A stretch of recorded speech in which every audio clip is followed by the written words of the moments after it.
and people with insulin resistance. Today, we are talking about cheese, the best and healthiest cheeses for diabetic and non-diabetics alike. Hi guys, I'm Dr. Ahmed Ergin. I'm an endocrinologist in Florida, and for most of you, I'm your YouTube and Facebook diabetes doctor. You're talking about real cheese here, manufactured from high-quality ingredients and sometimes even raw. Yummy! Whatever form it takes, cheese is hard to say no. But which cheese is the most nutritious on the market, right? As you may know, throughout the history, cheese has served as a staple in cultures all over the world, and it continues to do so today. Fermented dairy products such as cheese, kefir, or yogurt were widely consumed prior to the modern world today. So, what benefits are we talking when it comes to cheeses other than the fact that it won't spike your blood sugar, right? You all know that it's not going to spike your blood sugar. But what are the other benefits from cheese? Generally speaking, 1 ounce of cheese is regarded to be a serving, just so you know, which is around the size of 3 normal dice. With just 1 serving, or 2 depending on how you look at it, you will get a good dose of key nutrients. What are they? Vitamin D, vitamin A, certain B vitamins, calcium, phosphorus, zinc, potassium, and of course your protein. Cheese's fermented properties ensure that it promotes digestive health while also increasing the immune system's performance. Nowadays we all need that, right? Cheese, when consumed in moderation, is totally appropriate food to pair with your favorite foods. It literally makes any food taste good instantly, even your vegetables. Take note that we are talking about cheese here. Real deal, authentic quality cheese created from high-grade milk sources such as cow, goat, and sheep, and made in small batches are the best ones. Goat and sheep cheeses actually have more heart-healthy fats than cheeses made with cow milk. Did you know that? Having said that, the use of processed cheeses should be avoided at all costs because they contain certain emulsifiers, extenders, strange substances, phosphates, hydrogenated oils, among other things. Now, those cheese-like goods in cans are no-go either. Now, let's go back to the benefits. There are various positive changes that occur as a result of fermentation or fermenting the dairy products. That includes increase in the vitamin B and vitamin C. The process of fermenting dairy also aids in the breakdown of casein. Casein is a milk protein that many people are unable to digest for a variety of reasons, including me. Many of the enzymes that were destroyed during the pasteurization, which is a good thing, and are restored during the process of culturing the dairy product. For example, lactase that aids in the digestion of lactose or the milk sugar, and there are a lot of enzymes that aid in the absorption of calcium and other minerals by the body when you consume cheese. Lactase, which is created during the culturing process, permits many people who are sensitive to fresh milk to tolerate fermented milk products, such as cream, like the cheese, the yogurt, the kefir, even whey protein, and cultured milk, cream, and so forth, the cream cheese. Even these people are allergic, supposedly, to fresh milk. Now, raw cheese is some of the most nutritious cheese that you can obtain. Is that interesting? These cheeses are manufactured from raw milk that has not been pasteurized. That's why we call it raw milk, right? Making them a healthier option. Unlike cheeses prepared from pasteurized milk, the raw cheese has a wide range of beneficial enzymes and nutrients, making it more easily digestible.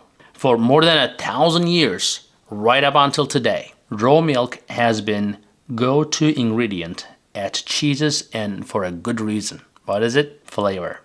Now, heat destroys and denaturates many naturally occurring flavor-rich and gut-friendly enzymes in the milk, resulting in the cheese losing its detectable flavor. And when milk is cooked or pasteurized, many naturally occurring flavor-rich and gut-friendly enzymes are totally destroyed as well, resulting in this total loss of detectable flavor. Now, raw cheese isn't particularly frightening, nor it's difficult to come by, so it's actually everywhere. To give you an example, cheese known as Parmigiano or Reggiano may only be named as such if it is manufactured from raw milk. Isn't that interesting? Alternatively, you can get raw milk cheese from an organic source at your local farmer's market or health food stores such as Whole Foods or Sprouts, wherever you normally go. Now the question is it better to eat full fat or low fat? That's a debate that's been there forever, right? When faced with the decision between low fat and full fat options, always choose the full fat one. Several healthy fats have been removed from low-fat baked goods, dairy products, butters, nut butters, etc. And these products are typically loaded with a variety of weird components, such as chemicals, artificial sweeteners, in order to resemble the texture of the full-fat variant. Now, full-fat foods should be regarded as a special treat, of course. They should not be consumed in large quantities. Aside from that, the saturated fat present in cheeses isn't all that unhealthy for you after all. So if you consume at least 2 to 3 servings of full-fat dairy per day, you will have a 23% less chance of getting type 2 diabetes when compared to those people who consumed 1 or fewer servings per day. And this has been studied and published in 2005 in a reputable journal. Full-fat cheeses also include a kind of fatty acid known as conjugated linoleic acid, which is found in small amounts in other foods as well. You can call that CLA. A number of health benefits of CLA have been demonstrated that includes anti-cancer, anti-diabetic, anti-hypertensive. CLA is a type of polyunsaturated fatty acid that I always recommend that belongs to omega-6 fatty acid. And remember, not every omega-6 is bad for you. In other words, this is technically a trans fat, but it's a naturally occurring trans fat that can be found in a variety of nutritious food sources. Now, a large number of studies demonstrated that industrial trans fats, which are totally distinct from the natural trans fats, such as the CLA, are harmful. But these cheeses contain varying amounts of CLA, and that depends greatly on the types of animal or fat, or etc. But for example, the CLA content of the beef and the dairy from grass-fed cows is 300 to 500% higher than the beef and dairy from grain-fed cows. Now, sheep and goat cheese also has more CLA than the cheese made with cow milk overall. So, another question, which one is better, organic or conventional cheese? When deciding whether to purchase conventional or organic dairy products, always opt for organic whenever possible. Why is that? Well, the fat contains the highest concentrations of hormones and antibiotics used in non-organic cattle production. So all these toxins can accumulate in the fat. In a study in 2013, for example, organic dairy products contain 62% more heart-healthy omega-3 fatty acids than the regular dairy products that are not organic. So, what is the healthiest cheese available then? Well, the healthiest cheese is a cheese that is organic, fresh, and easily digested by the digestive tract. Now, goat cheese happens to be one of the healthiest ones. Goat cheese, 1 ounce is around 102 calories. That has 6 grams of saturated fat and 6 grams of protein. The goat cheese also has vitamin A, B2, calcium, iron, phosphorus, potassium, B12, vitamin D. All are included in the goat cheese. Now, in the case of those who are allergic to cow's milk, these cheese products, the goat cheese, may be an acceptable substitution, and the primary protein found in milk is referred to as casein. This protein is available in 2 different forms, A1 and A2, each of which contains a different amino acid in its structural composition. The milk produced by traditional dairy cows contains a combination of A1 and A2 casein, as opposed to other animals' milk like goat cheese has a protein structure that is smaller and easier to digest due to the A2 casein protein. and it does not exhibit the inflammatory effects associated with dairy products due to A1 casein in cow's milk. In fact, this casein has the most structural similarity to human breast milk of any protein. It has been shown in special studies that the goat milk, when presented as the first type of protein to be introduced to babies following breastfeeding, they may be less allergic for the rest of their life to the milk, or even to cow's milk later. Also, as compared to cow's milk, goat milk boosts iron absorption while also improving bone formation and the bioavailability of certain minerals, such as magnesium in your body. What can you do with goat cheese? Well, you can spread on a toast or bagel, provided that you're not eating this all the time because you're diabetic, or if you're a diabetic. Or you can put that into olives and peppers or vegetables if you are concerned about the carbohydrates with diabetes and so forth. You can put in creamy soups. You can add to your salads, sandwiches, etc. Frittatas. There's so many applications. Now, guys, before moving to the next cheese, if you are enjoying this video or learning something, please hit that like button and say something in the comment section. Also, remember to follow us on Facebook and Instagram and TikTok, where we provide a lot of short and sweet to the point videos that you may like if you don't have patience to watch this entire long video here. Number 2, Pecorino Romano cheese, or you can call it Romano cheese.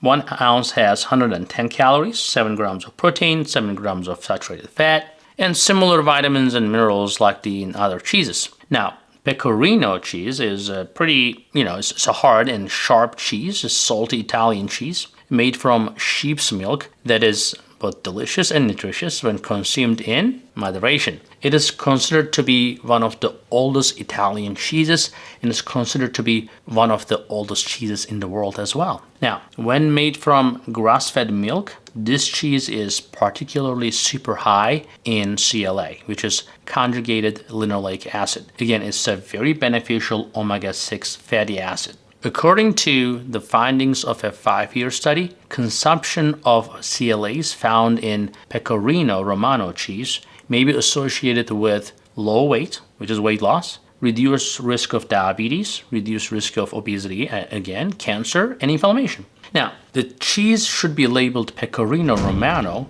and that indicates that it has been manufactured under tight regulations on the Italian islands of Sardinia. Remember that island we talked before? And the Tuscan province of Grosseto. So, it is a cheese that can be expensive but extremely beneficial. When grated onto like simple green salads or vegetable dishes, it is wonderful. It can also be used in whole grain salads, frittatas, and some other egg dishes as well. Now the next on the list is cottage cheese. So 1 ounce has only 27 calories, 1 gram of fat, 3 grams of protein. There is a solid reason why cottage cheese has traditionally been regarded as nutritious whole food. This cheese is said to aid in weight loss and bone health, while at the same time increasing calcium, protein, and nutrient consumption, among other things. It's possible to make cottage cheese by actually heating and curdling milk with the help of an acidic medium, such as vinegar or lime juice. As the milk comes to a boil, it starts to curdle and create lumps of curdled milk. A large lump of cottage cheese is made from these curds once they have been pressed and molded. In fact, this method is so simple that you can even make your own cottage cheese right at home using the ingredients that we discussed. Those who are limiting their salt intake may find the cottage cheese as a very good option. And according to a study that was published in BJM, that was an open study of 612 cheeses. And cottage cheese had the lowest salt content, followed by the feta cheese. Generally speaking, cheeses that are soft and less aged tend to have lower salt content, if you're cautious about that. The cottage cheese can be used in a lot of ways in your kitchen, and it can be like a base of a meal. You can serve it with some fresh fruit, nuts, and seeds to round the flavor profile of that dish. Now, cheddar cheese is number 4. That has 1 ounce, has around 115 calories, 6 grams of protein, 9 grams of fat, and around 5 to 6 grams of saturated fat. Now, this one is a sharp one, or it could be even extra sharp. And this cheese is believed to have originated in the United Kingdom, in the same place by the same name, cheddar. It is the most popular cheese in the United Kingdom and the second most popular cheese in the United States, right behind the mozzarella. This cheese has the potential to be a healthy option. Processed cheddar cheeses products with artificial preservatives and some weird yellow coloring should always be avoided at all costs because they are not created from real cheddar cheese. Real cheddar cheese is off-white in color and a mild orange if spices are added, and is matured for 3 to 18 months depending on the type of cheddar cheese you choose. The cheddar cheese, like other cheeses, contain a lot of protein, vitamin A, vitamin B, different types of vitamin Bs, and calcium, which are essential for your muscle and nerve function. Cheddar cheese can be used in a variety of recipes. That includes your baked goods, which should be a very occasional treat, but it's great in quiches, risotto, baked breads, and sandwiches. Again, you have to be very careful when using this cheese in baked foods if you have diabetes. Number 5 is feta cheese. This one is from Greece. 1 ounce has 74 calories, 6 grams of fat, 4 grams of that is saturated fat. It is typically made from fermented from sheep or goat milk, or a combination of the two, used to make that tangy cheese that we call feta. Feta is synonymous with the Mediterranean flavors and can be found in a variety of dishes. This cheese not only has a wide range of culinary applications, but it also has a lot of health promoting properties. Because of the high quantities of calcium and vitamin D in feta cheese, it may have cancer preventive qualities on a nutritional level. It is believed that the combination of these two nutrients can assist to protect the body against a lot of types of cancer. Feta cheese also contains beneficial bacteria known as probiotics that help to keep your gut healthy, as well as it has significant calcium for your bone health. Salty and creamy feta cheese is great with olives and hot peppers in salad dishes, and when combined with sweet elements such as watermelon. Be careful with the watermelon though, it's a fruit that can load you up quickly before you know it, especially if you're eating with something salty. Sugar is something you have to watch for, but it's a great pair. Now, number 6, of course, we're gonna have to talk about mozzarella cheese, right? Everybody loves it. 1 ounce has 85 calories, 6 grams of protein, 6 grams of fat, and around 4 grams of that is saturated fat. In moderation, mozzarella contains probiotics that are beneficial for your intestines, as well as the protein, fat, and minerals that we talked in other cheeses. And in particular, mozzarella is high in energy-producing B vitamins, such as B12, which is beneficial for the health of red blood cells as well. Mozzarella cheese is an Italian staple that may and should be used in a variety of recipes, including salads, some whole grain meals, and so forth. It can even be stuffed with some squashes, and it provides a very satisfying vegetarian meal if you're open to, the cheese in your diet. And it's probably the best for diabetics, guys.